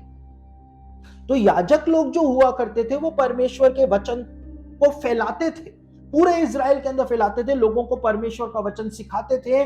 और यही बात नए नियम के याजक जो हैं, हम लोग जो हैं, हमारे लिए यीशु मसीह ने कही। यीशु मसीह महायाजक था। यीशु ने मत्ती रचित सुसमाचार उसका 28 अध्याय उसके 20वें वचन के अंदर कहा कि तुम जाओ, याजकों के समान जाओ और जाकर के वो सारी बातें जो मैंने तुमको सिखाई हैं वो सब जातियों के लोगों को बताओ और उन्हें पिता, पुत्र और पवित्र आत्मा के नाम से बपतिस्मा दो। यीशु ने इस बात को कहा और वही काम करने में हम आज लगे हुए। यानी जो काम पुराने नियम के याजकों के द्वारा किया जाता था वो काम नए नियम के याजकों को भी करना है, क्योंकि यही तो हमारी आत्मिक सेवा है जिसको हमको करना है।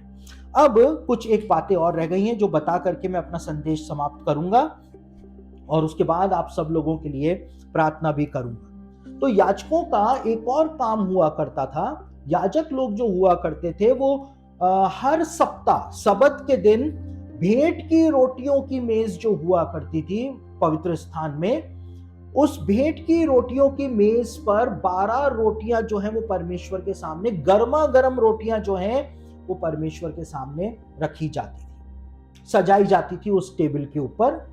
और एक हफ्ता जब बीत जाता था, यानी इस सबत के दिन जब भेंट की रोटियों की मेज पर भेंट की रोटियां रखी गई, 12 रोटियां रखी गई, तो अगला सबत का दिन जब आया तो उन 12 रोटियों को हटा करके नई 12 रोटियां भेंट की रोटियों की मेज पर रखी जाती। और ये भेंट की रोटियों की मेज पर जो रोटियां रखी जाती थी, बैतलहम के अंदर जो अनाज उत्पन्न होता था वहां से उस अनाज को ला करके उसको पीसा जाता था और उससे एक स्पेशल फॉर्मूले के तहत ये रोटियां जो है वो बनाई जाती है। जोइश टेक्स्ट बताता है कि एक सप्ताह तक वो रोटियां परमेश्वर के सामने जो सजाई जाती थी, 12 रोटियां जो रखी जाती थी, एक सप्ताह के बाद जब उन रोटियों को हटाया जाता था भेंट की रोटियों की मेज पर से, तो भी उन रोटियों में से भाप निकलती रहती थी, वो बिल्कुल फ्रेश रहा करती, लेकिन उसके बावजूद उनको रिप्लेस किया जाता था।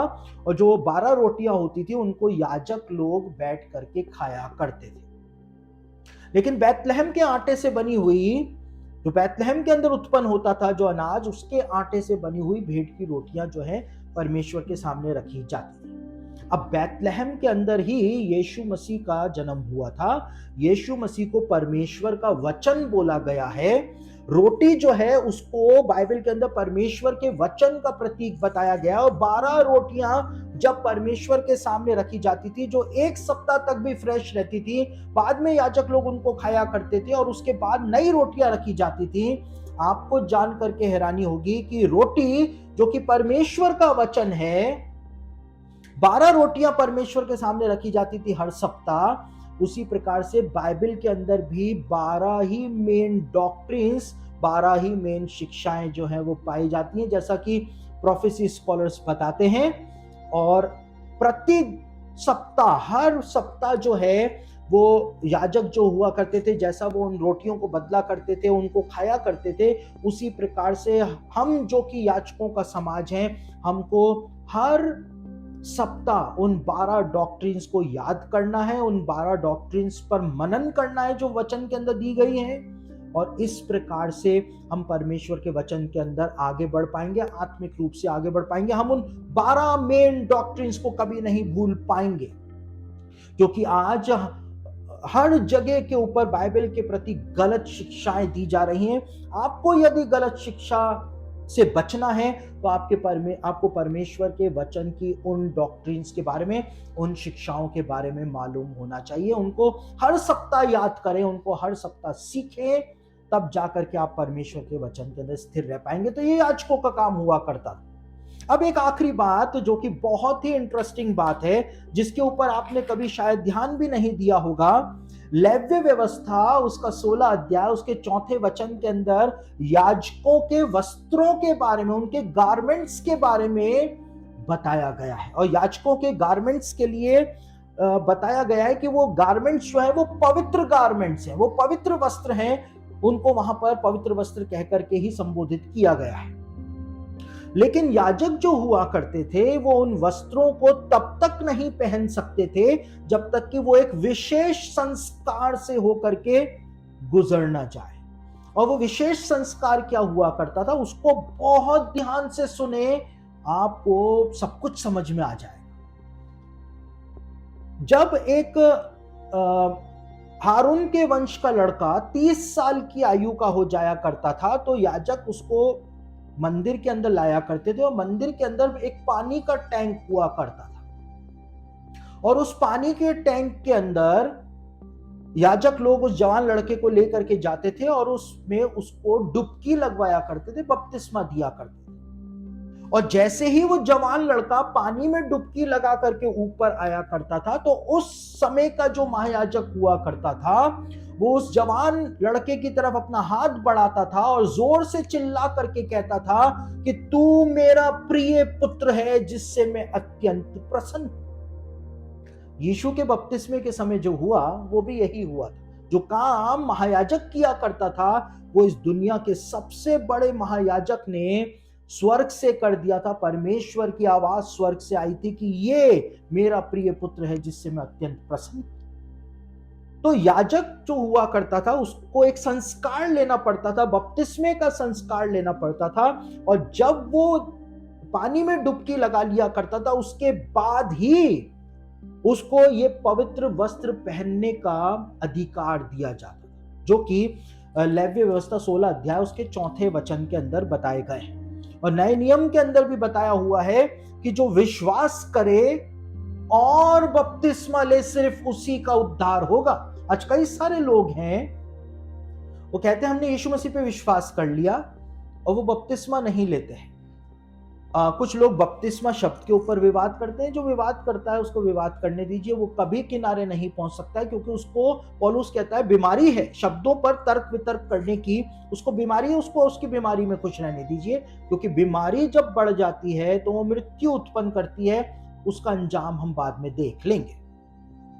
तो नए नियम के अंदर भी जो धार्मिकता के वस्त्र होते हैं वो पहनने का अधिकार जो है वो हमको जब हम यीशु मसीह को पब्लिकली बपतिस्मे के द्वारा एक्सेप्ट कर लेते हैं, ग्रहण कर लेते हैं, तभी वो धार्मिकता के वस्त्र पहनने का अधिकार हमको मिल जाता। और जैसे याजकों के जो वस्त्र हुआ करते थे वैसे के वैसे वस्त्र जो हैं वो पौलुस के द्वारा बताए गए हैं, जिनको हम हमारे आत्मिक हथियार भी कहा गया है, हमारे आत्मिक वस्त्र भी उनको कहा गया है। हम उनको एक बार देख लेते हैं, उसके बाद हम इस स्टडी के कंक्लूजन के अंदर आएंगे। याजकों को के लिए बताया है उनके पवित्र वस्त्रों में क्या हुआ करता था। एक कटिबंध के बारे में बताया है, यानी बेल्ट याजक लोग लगाया करते थे अपनी कमर में। और इधर पौलुस इफिसियों की पत्री उसके 6 अध्याय में जो आत्मिक वस्त्रों की बात करता है, आत्मिक हथियारों की बात करता है, वो कहता है सत्य से अपनी कमर कस लो, यानी सत्य का बेल्ट जो है वो लगा लो, जैसा बेल्ट याजक लगाया करता था। उसके बाद याजकों के जो पवित्र वस्त्र थे उसमें एक पवित्र अंग रखा हुआ करता था, और यहां पर पौलुस कहता है कि धार्मिकता की झिलम को तुम लोग धारण कर लो। और उसके बाद लिखा है कि याजक लोग जो होते थे वो जहांगियां पहना करते थे। और यहाँ पे पौलुस कहता है विश्वास की ढाल, जिस जिस जगह के ऊपर वो उस गारमेंट को पहना करते थे, वहीं वहीं पर पौलुस ने बताया है कि वो आत्मिक हथियार और वो आत्मिक वस्त्र जो है मसीहों को धारण करने हैं। वो कहता है विश्वास की ढाल लेकर के स्थिर रहो। याजक लोग पगड़ी लगाया करते थे, पवित्र वस्त्रों में पगड़ी का भी जिक्र है। और पौलुस कहता है तुम उद्धार का टोप पहन करके तैयार रहो। दूसरी तरफ याजक लोग जो हुआ करते थे, क्योंकि वो मंदिर में काम करते थे, इसलिए वो मोजे पहनते थे या वो नंगे पैर रहा करते थे। लेकिन मसीहों को दूर दराज जाने की बात की गई है, तो यहां पर स्लाइड सा अंतर आया है कि लिखा है पौलुस ने कि मेल के सुसमाचार की तैयारी के जूते पहन करके तुम हमेशा तैयार रहो। ये बात पौलुस ने कही है। तो जैसे वस्त्र याजकों के होते थे, वैसे ही वस्त्र जो है, आत्मिक हथियार जो है, वो मसीहों के बताए हैं। मैंने कहा मूसा की व्यवस्था में जो लिखा है, मुझको नहीं पता आप उसको कैसे पढ़ते हैं, लेकिन अगर उसको सही आंखों से आप पढ़ें और परमेश्वर आपको यदि प्रकाशन दे, तो आत्मिक युद्ध के इतने इतने गूढ़ बातें आपको वहां पे जानने को मिलेंगी जिसकी कोई सीमा ही नहीं। याजकों के जो पवित्र वस्त्र हुआ करते थे वो सन के हुआ करते थे। और ये बात जो है प्रकाशित वाक्य 19 अध्याय उसके 8वें वचन में बताई गई है कि विश्वासियों के जो आत्मिक वस्त्र हैं वो भी सन के ही बने हुए हैं। यानी कि पवित्र लोगों के धर्म के काम जो है वो महीन मलमल के वस्त्र हमको बाद में दिए जाएंगे, लेकिन अभी भी हमको एक प्रकार के वस्त्र परमेश्वर के द्वारा प्रदान किए गए हैं, जिसके बारे में इफिसियों की पत्री और उसका 6 अध्याय के अंदर वो बात जो है वो बताई हुई है। तो इस प्रकार से हम देखते हैं, आपको आज ये बात समझ में आई होगी कि क्यों पतरस के द्वारा, पौलुस के द्वारा, यूहन्ना के द्वारा इस बात को बार बार रिपीट किया गया था कि हम याजकों का समाज है। पौलुस कहता है कि अपने आत्मिक बलिदान चढ़ाओ। तो उसका मतलब क्या है? आत्मिक बलिदान चढ़ाने का मतलब क्या है? जो सेवा याजकों के द्वारा परमेश्वर के मंदिर में की जाती थी, अब हमको वो सेवा याजक बन करके इस मंदिर के अंदर करनी है, क्योंकि यीशु मसीह ने अपने लहू के द्वारा, अपने बलिदान के द्वारा हमको परमेश्वर के लिए एक राज्य और एक याजक बना दिया। हम सब याजक हैं।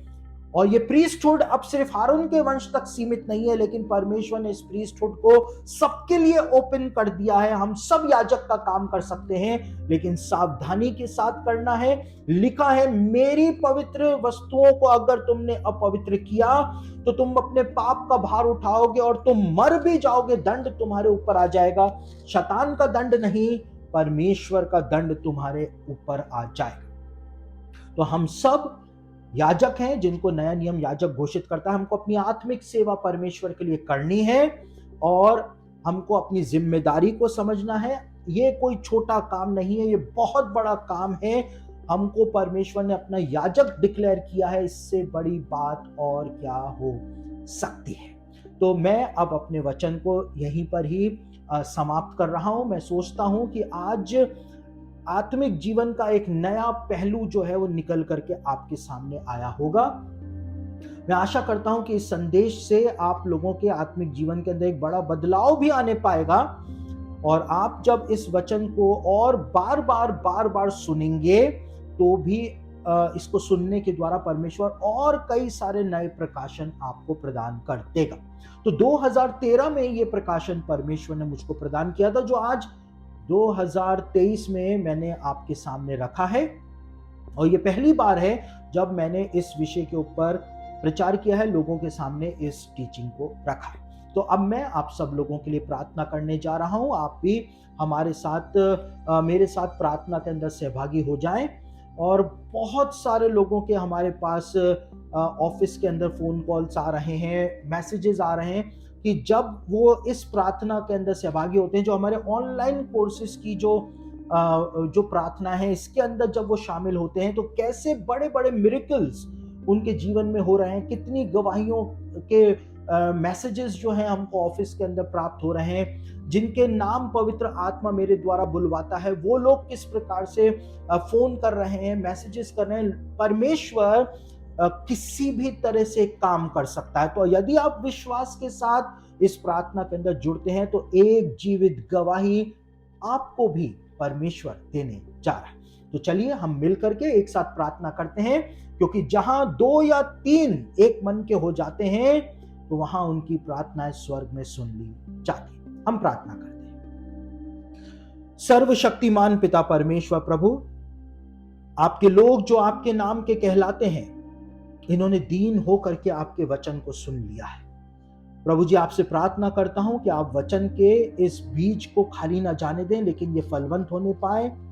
प्रभु जी, जो जिम्मेदारी आपने हम सबको सौंपी है, हम उस जिम्मेदारी को समझने पाए प्रभु, और उस जिम्मेदारी को निभाने पाए। हमको याजकों का समाज आपने बनाया है प्रभु, हम अपने जीवन से आत्मिक बलिदान चढ़ा करके आपको एक ग्रहण योग्य बलिदान चढ़ा सकें, आपको हम पसंद आ सकें। प्रभु, आपसे प्रार्थना करता हूं जितने भी लोगों ने आपके वचन को आज सुना है, उनके जीवन के अंदर एक अद्भुत बदलाव आ जाने पाए, इसी समय उनके जीवन बदलने पाए। प्रभु, उनके जीवन का एक टर्निंग पॉइंट आज के इस वचन को आप बना करके रख दें।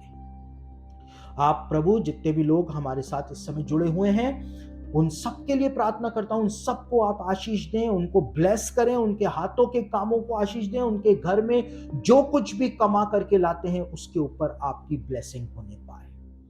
प्रभु, अपनी कृपा को आप प्रकट कर दें। आपसे प्रार्थना करता हूं इनके बच्चे बहुत ही ज्यादा आशीषित होने पाए। प्रभु जी, इनके बच्चों को आप अपने भय के अंदर आगे बढ़ाएं। प्रभु जी, आपका डर उनके जीवन के अंदर पाया जाने पाए। इनके बच्चों को हर फील्ड में सफलता दे दें प्रभु, और ये बच्चे बड़े हो करके ना केवल अपने परिवार का, लेकिन उससे भी बढ़कर आपका नाम रोशन करने वाले बन जाने पाए। प्रभु, मैं आपसे प्रार्थना करता हूं कि इस समय जितने भी लोग अपने अपने घरों में इस प्रार्थना में हमारे साथ जुड़े हुए हैं और वो बीमार हैं, तकलीफ के अंदर हैं, प्रभु उनकी ये बीमारियां दूर हो जाने पाए यीशु मसीह के सामर्थ्य नाम से। एक बहन है जिसके पेट के अंदर बहुत ज्यादा दर्द हो रहा है, इस समय भी वो लेट करके, बिस्तर पर लेट करके इस प्रार्थना के अंदर जुड़ी हुई है। उसके पेट के अंदर बहुत दर्द हो रहा है। यीशु मसीह उसके इस दर्द को इसी समय दूर कर रहा है। प्रभु, आपका धन्यवाद हो कि आपने इस बहन को चंगाई प्रदान कर दी। प्रभु, आपसे प्रार्थना करता हूं कि आप अपनी महिमा को दिखाएं।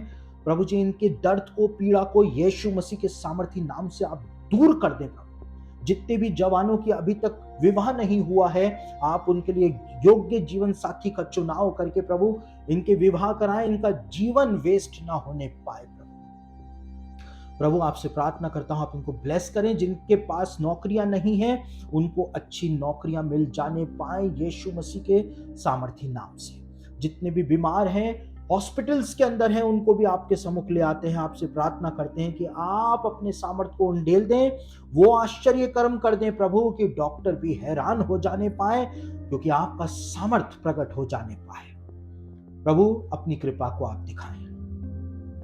एक बहन है जो अपने गले का एक छोटा सा माइनर ऑपरेशन करा करके आई है। उसके गले में इस जगह के ऊपर एक छोटी गांठ हो गई थी, वो गांठ निकलवा करके आई है। यहाँ पर बैंडेज लगी हुई है। यीशु मसीह ने उस जख्म के ऊपर अपना हाथ रख दिया है और वो बहन इसी समय पूरी तरह से हील हो गई। प्रभु, आपका धन्यवाद हो आपकी इस महिमा के लिए।